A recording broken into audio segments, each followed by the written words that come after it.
We're back. Better than ever. I hope. One can only hope. How did you do post Irma? I'm so happy to be back to some kind of normalcy. Not entire normalcy, but some normalcy.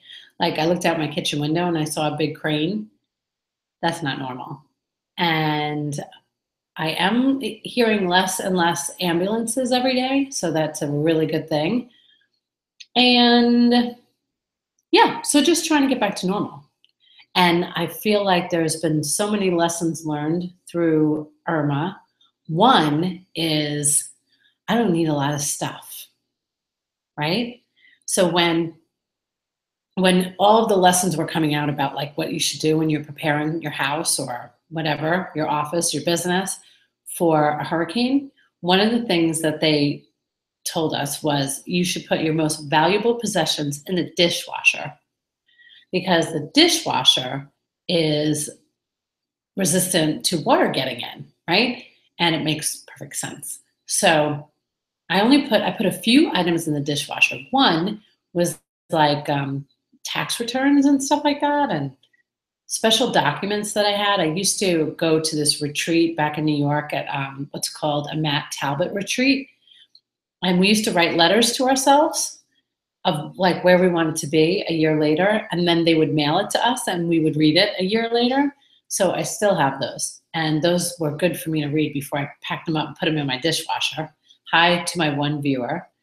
And I really love the dishwasher thing. So I put that. I put a very special book that I've had for a long time in the dishwasher and some of my parents' mail. That was really it. And Rob put a few things in there.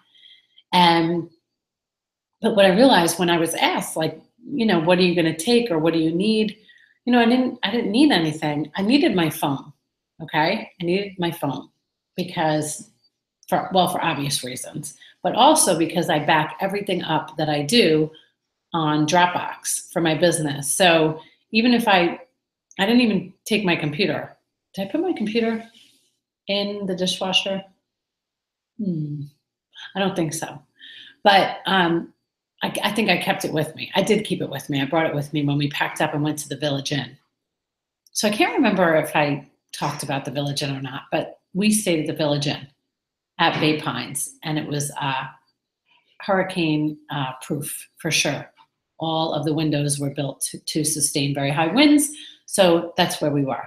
So on Friday night, no, I don't even, this is a tough thing. This is what happens post Irma. You have no idea what day it is anymore.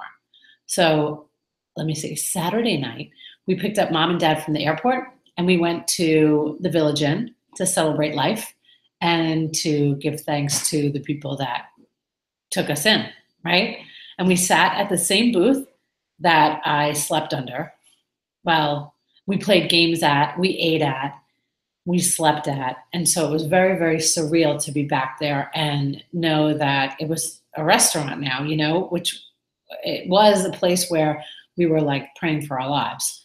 And then we just had a beautiful dinner there and got to see Danny, the owner, and give him a lot of thanks and credit and all that good stuff. So lessons learned from Irma. So many. Number one is that I don't need a lot of stuff. Okay, so I very easily cleaned out the back of my car. I was getting ready to go to the Working Women of Tampa Bay conference after Irma, and I knew I had to put in a whole bunch of DuPont Registry magazines. So all of the marketing stuff that I had been holding on to from previous clients, I just threw them in the garbage. Well, I threw them in the recycle because a lot of it was paper, and threw out some bags, and I felt this sense of like freedom to throw things out. So I am just pushed more in the direction of getting rid of stuff that you don't need. The other thing is to just continue to be kind and gracious. There are certain limitations that I have as a human being.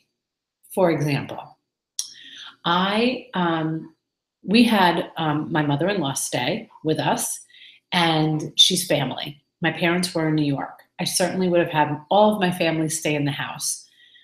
But if I want to be honest, like when the power went on, I just didn't want to announce it. Number one, I felt guilt. I felt like, survivor guilt, survivor electricity guilt.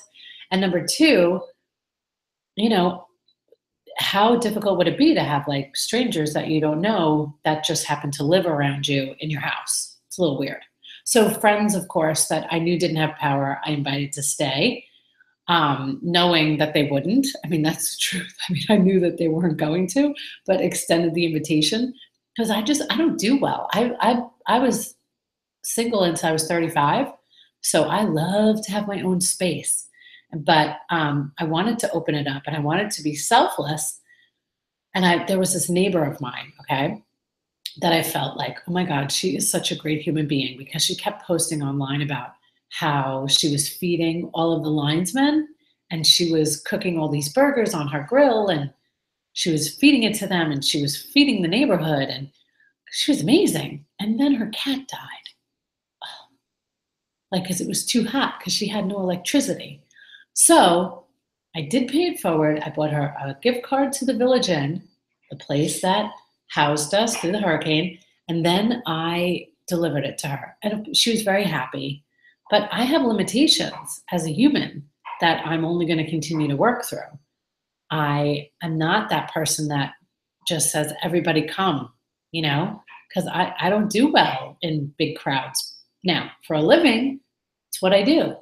I stand in front of rooms, I speak at events, I host events, I inform doctors how to run their practices. I have been the boss of a lot of people, but I don't do well when it comes to my own home. That's just my truth. So I said I would always be honest on my blog, so I'm just being honest with you. Don't judge me.